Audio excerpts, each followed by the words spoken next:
Hi, Bloomers. It's Wendy, and you're listening to Bloom with Flores. Today, I have a special guest with me, Raphael. In a tragic incident that unfolded on May 31st, 2023, Raphael experienced the unimaginable. His 15-year-old son, Elio, while riding his scooter, was hit by a concrete truck. The gravity of the situation led his son to the hospital in critical condition, fighting for his life. We have the opportunity to speak to Raphael today, seeking insights into what occurred on the day of the accident that changed the course of his family's life. This interview provides a first-hand perspective on the incident, offering a glimpse into the emotional and trying circumstances faced by the family. Hi, Raph. I want to express my sincere gratitude for joining us on this podcast today. It's a genuine honor to have you here, and we deeply appreciate you taking the time to speak on the incident involving your son, Elio. The profound concern we all experienced upon hearing the initial news of Elio's accident is beyond what words can describe. It's really a parent's worst nightmare. Thank you for joining us as we delve into the difficult but important conversation. Feel free to introduce yourself. Good morning. Thank you for having me here. My name is Rafael Lazo. Hey, Raph. So May 31st, 2023 started off as a normal day for you. Tell us what transpired. Um, I don't know if it started, it definitely didn't start like a normal day because one of the things that was so weird about the day of May 31st was that I couldn't sleep at all. I that entire morning, the day of, I did not sleep at all, and I found it really weird that I was restless and I was unable to sleep. I even went out for a bike ride because the weather was great at that time. I went out for like a 2-hour bike ride around 3 o'clock in the morning. I came home, I cooked a feast, and I ate, and I thought it would give me, the ability to sleep, but I didn't sleep, and I found it so weird, But Mm-hmm. the rest of the day, it started like a normal day. I logged into work. I completed my hours, and then I was calling Elio like I normally do around 3:30, between 3:30 and 4 o'clock. I kept calling him because that's normally the time that he would be home, but I didn't get an answer at Mm-hmm. that time. And then my I was about to jump into the shower, and I noticed a call come through, private number, no caller ID. So I answered it because I answer any phone call. Right. And that's when I received the phone call from a OPP officer by the name of Ryan Vogt, and he introduced himself as an OPP officer from Dufferin region, whatever. Um, and right away when he mentioned Elio's name, I already knew something horrible had happened, and the officer didn't have many words for me at all. At that time, he even didn't know much himself. All he Mm-hmm. told me was that Elio had been involved in an accident.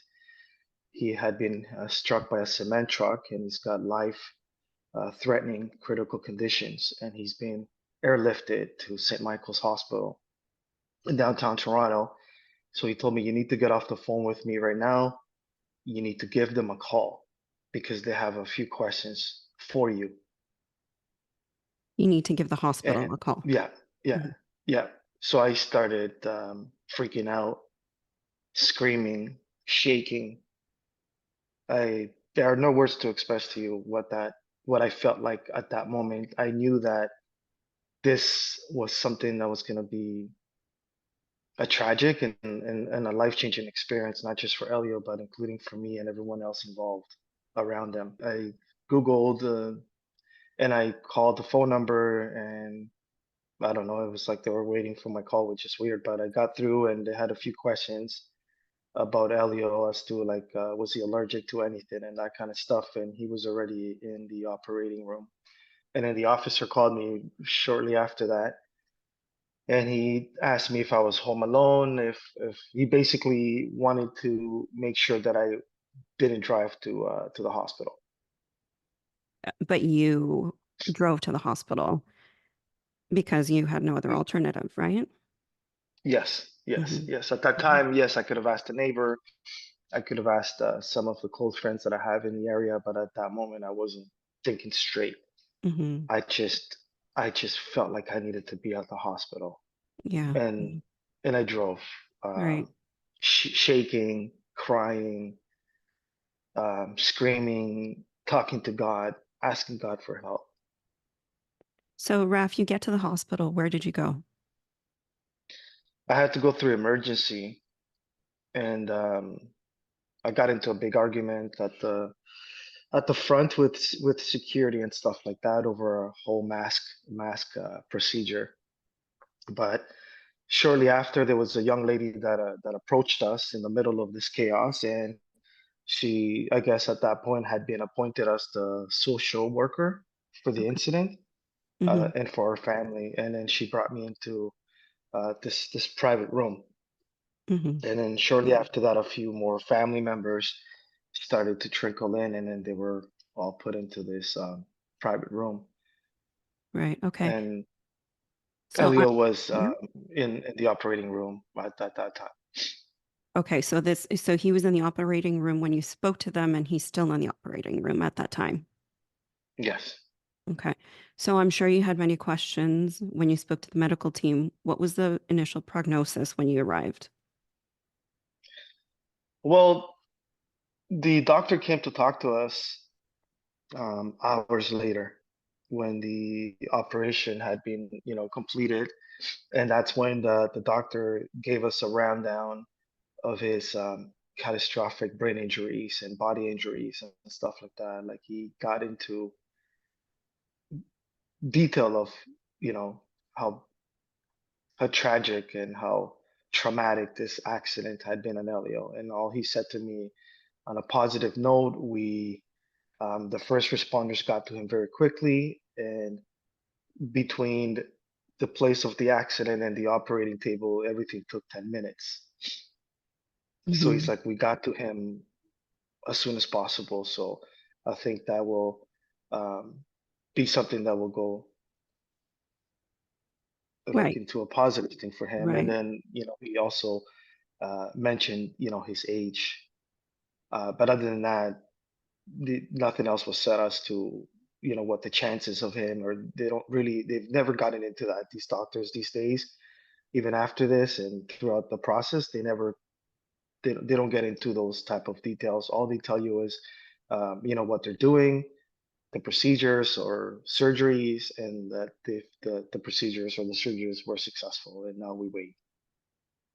Hmm. Okay. Well, on May 31st, that same day at 5:35 p.m., CTV News published an article about the accident.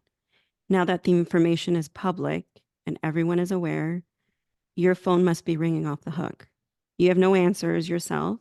How did you manage communication during this challenging time? Yeah, my phone. See, I was like,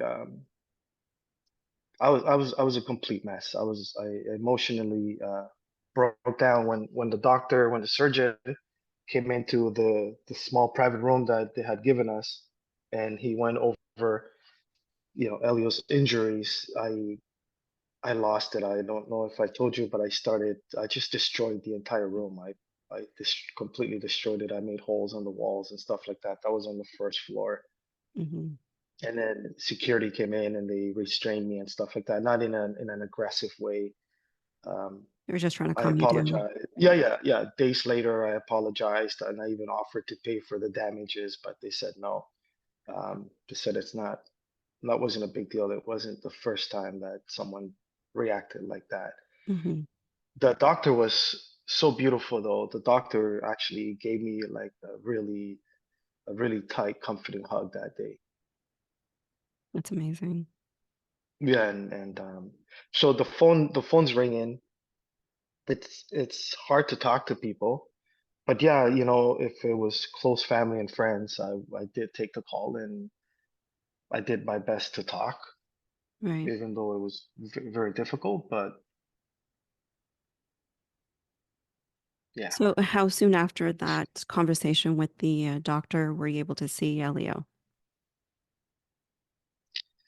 So Elio spent a month in a coma and he was on a ventilator, life support.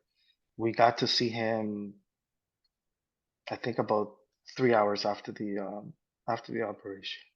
After the surgery?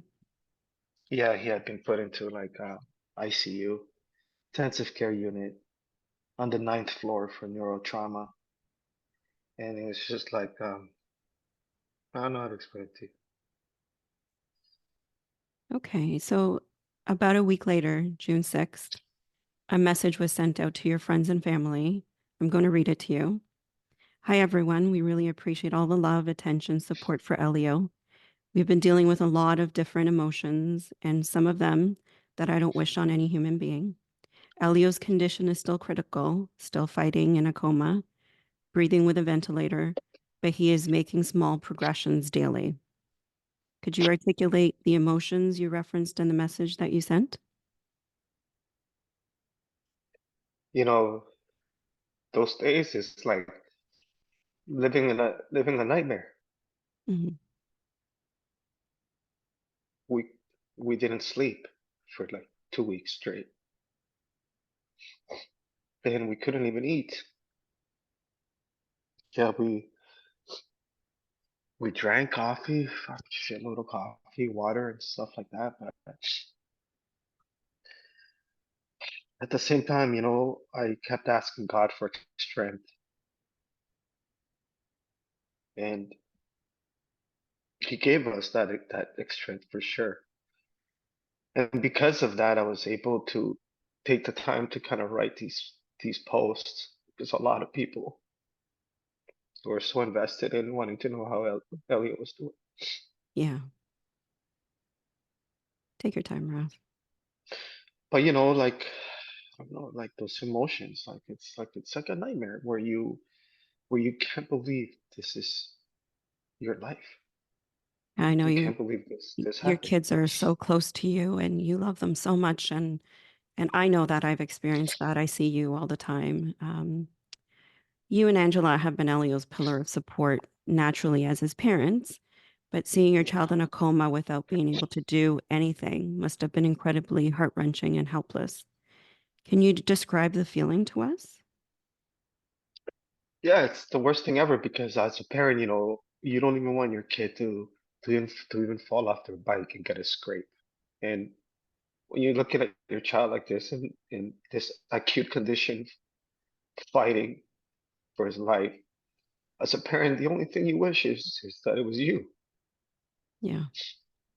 So I would say to God, I was like, I've talked to you about this before. Hmm. I was like, I've talked to you about this before, and I've told you to protect my kids, and if they have anything that's coming to them, you know, go through me and just let them be. Yeah, Yeah. it's honestly the worst seeing your child in that condition and you're not able to do anything but pray. You 100%. Yeah. Yeah. Raph, you and Angela encountered an overwhelming outpouring of support and love at the hospital from both friends, family, and the medical team. We were all praying for Elio to wake up from the coma. Could you elaborate on what that meant for you specifically?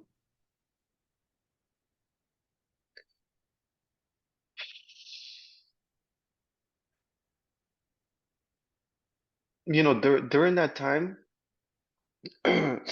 not only do people need all the support that they can in the world, Hmm. but we felt, the presence of God, like there with us in, in the same room, and having family that we love dearly and friends that we consider family who are our chosen family, them being able to be there for us the way that they were,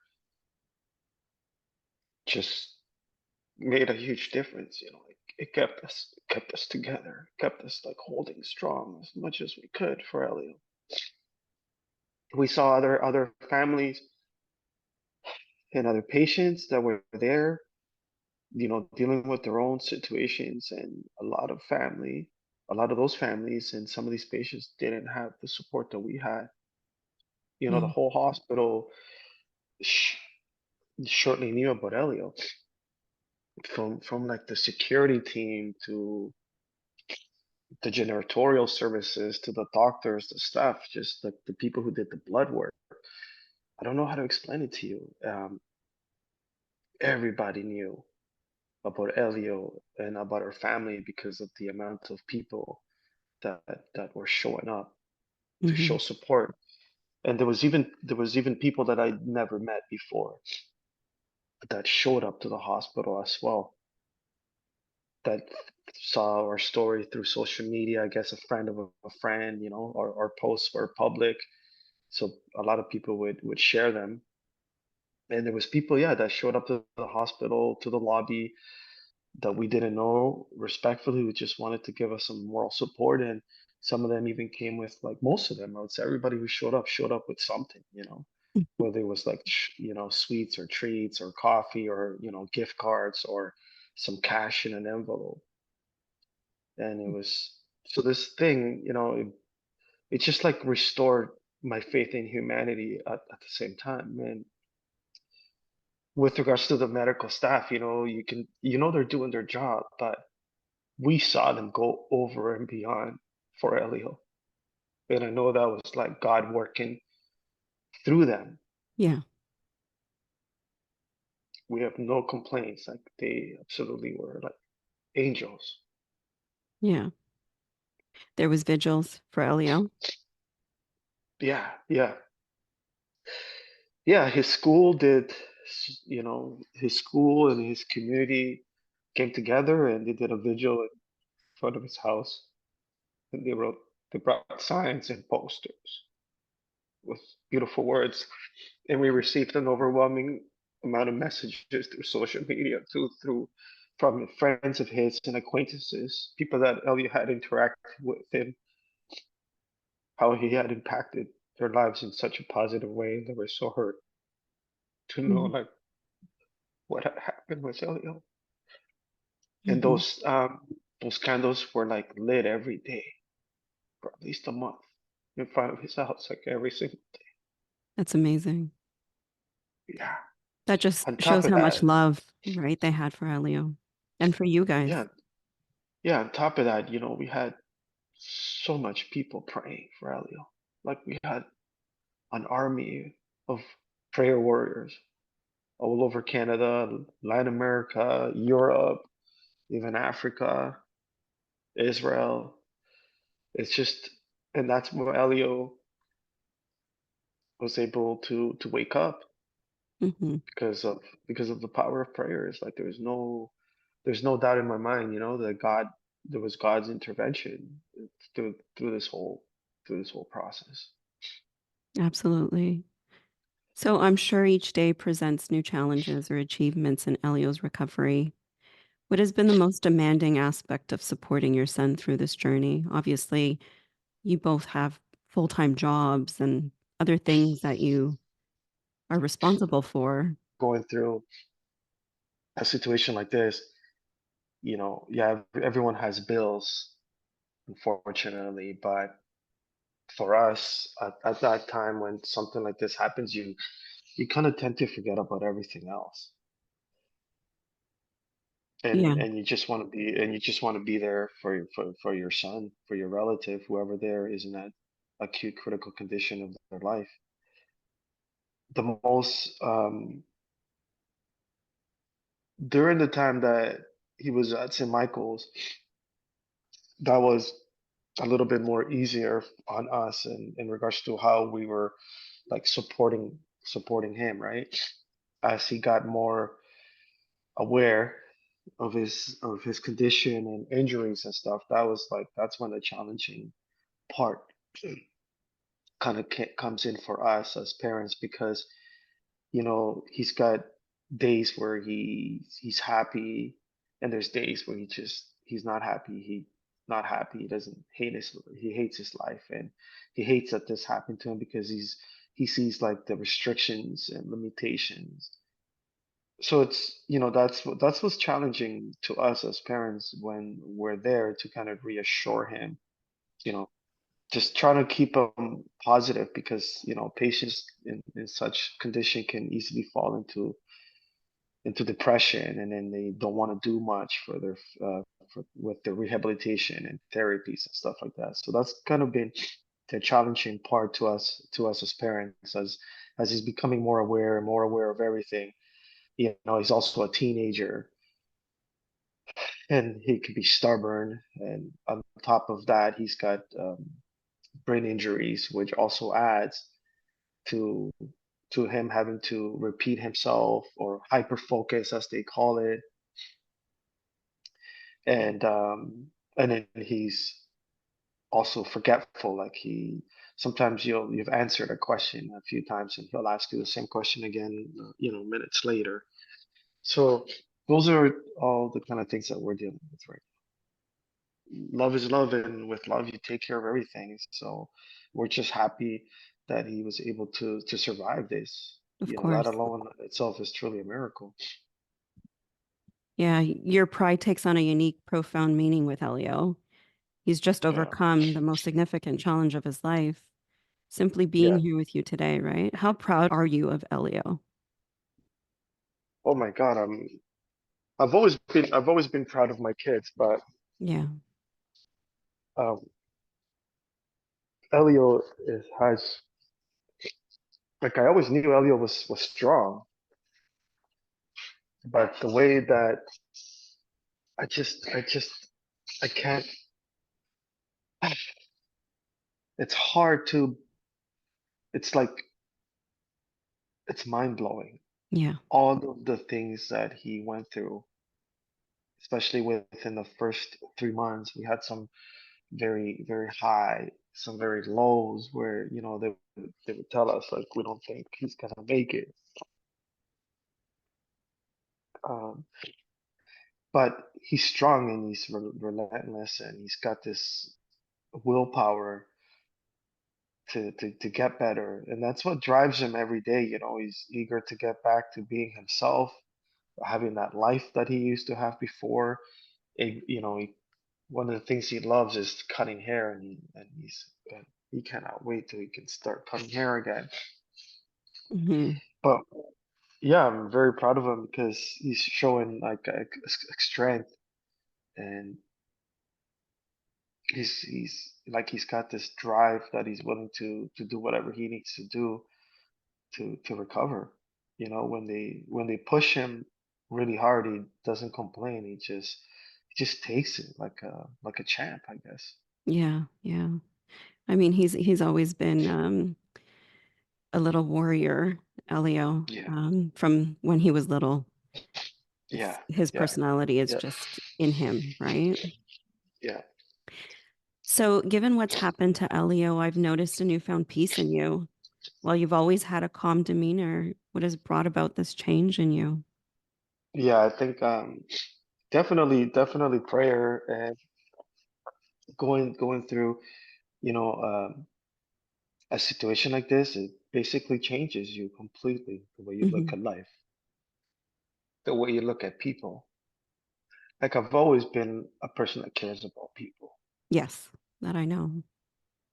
even even strangers. Like, I look at them, and if I see people at a table across, and they're laughing, they're smiling, that makes me happy. But with this situation that I went through, it's on a whole different level. We don't understand how special and how fragile a human life is. Yeah, yeah, So now, when I look at people, and I enter a room, regardless of who they are, I have this extra love for them, yeah, extra love for them, and I just And I just, because I know, even though I don't know that person, I know that that person's loved by someone. He's like a father, a cousin, a nephew, a grandchild, a friend, a coworker. So, and we go about our lives regularly every day, and we get home safely, and we just don't know how lucky we are that we're able to do those little things that we just don't even take as a blessing. When when you spend 6 months in a hospital setting, like I have, it shows you the world in a Hmm. different way. And even here, as you and I are talking on this podcast, there's people right now being flown in or transported by ambulance. Even right now, as the second into emergency with. So it's like I think about that every day.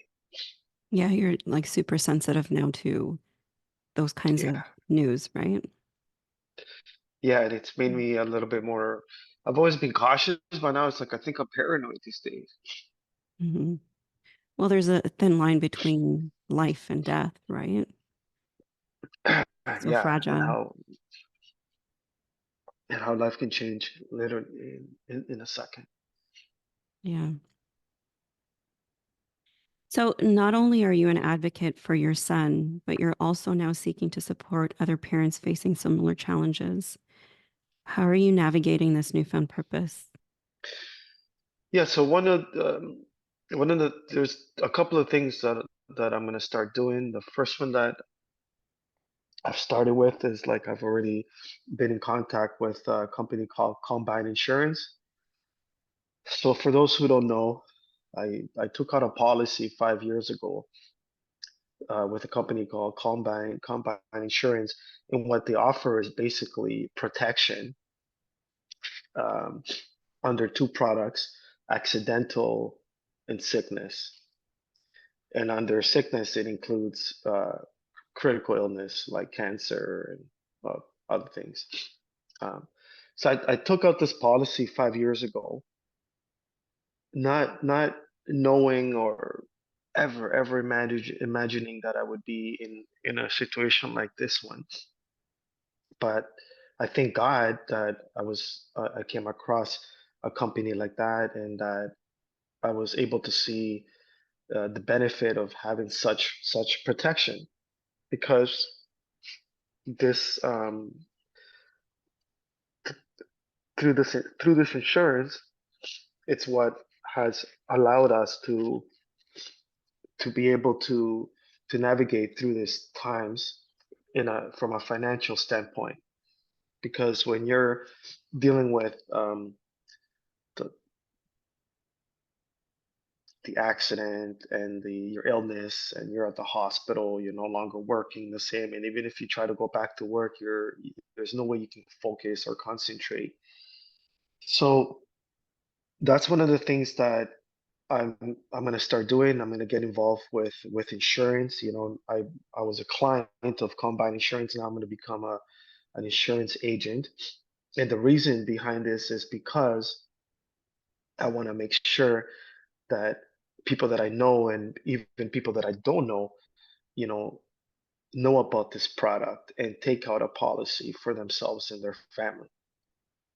So this to me right now is like a God-given mission Hmm. that I have been given, because part of Elio's recovery, even the medical staff has acknowledged and has told us, is because he has had his family support. He's had his parents, next to him the entire time, versus other patients, that I would see, including at the kids rehabilitation hospital, where these kids are, 7, 8 years old, sometimes a little bit older, but they are by themselves Right. the entire day, up until 6 or 7 o'clock at night, and they're looking out, asking the nurse, "Oh, is my mom or dad coming yet? Are they here yet? Have you heard from them?"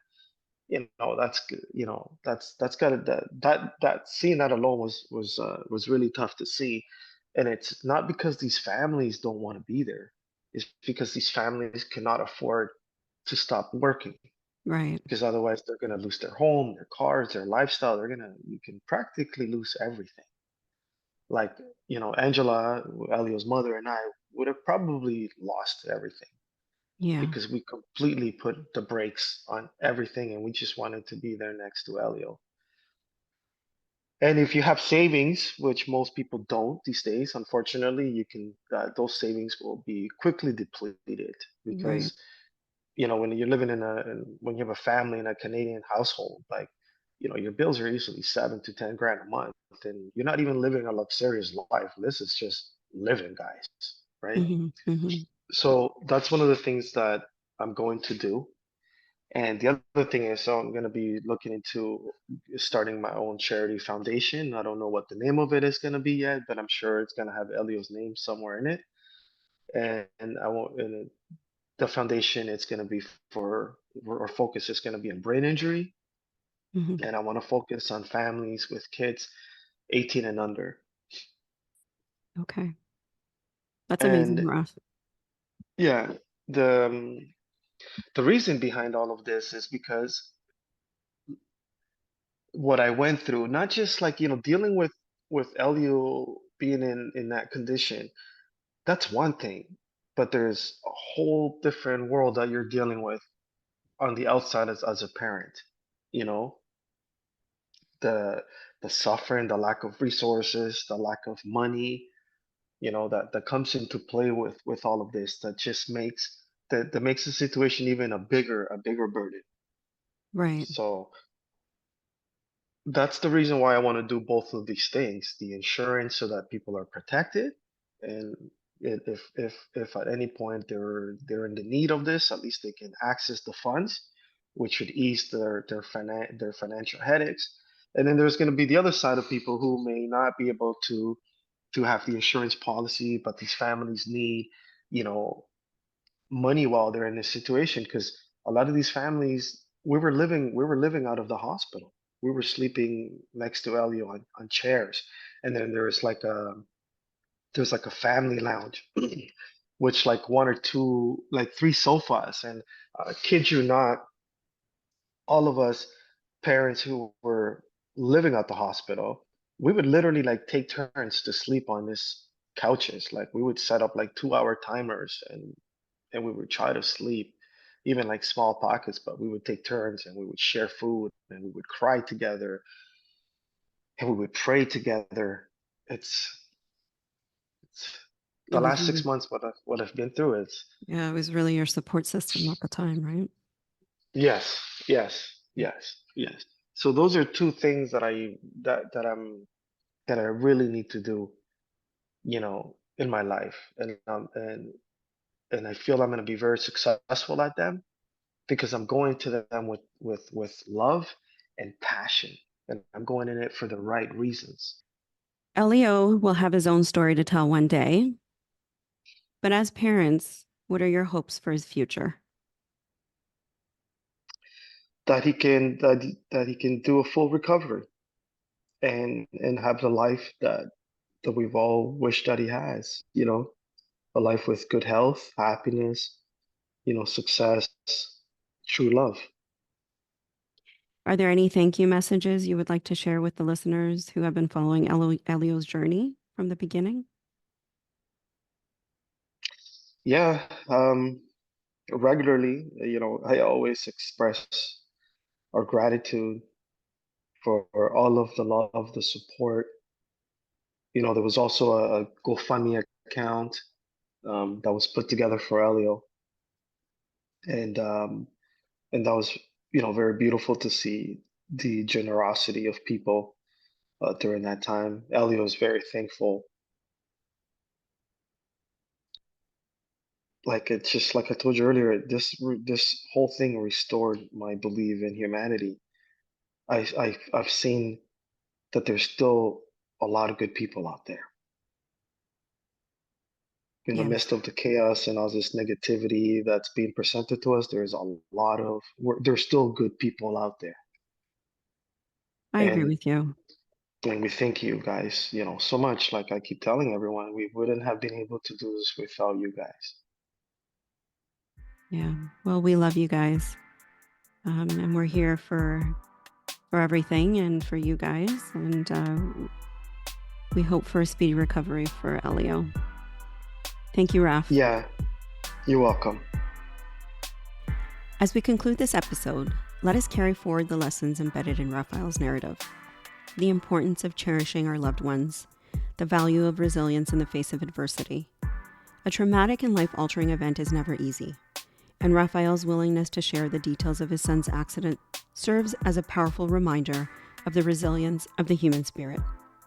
His account has taken us on an emotional journey, prompting us to reflect on the fragility of life and the unexpected turns it can take.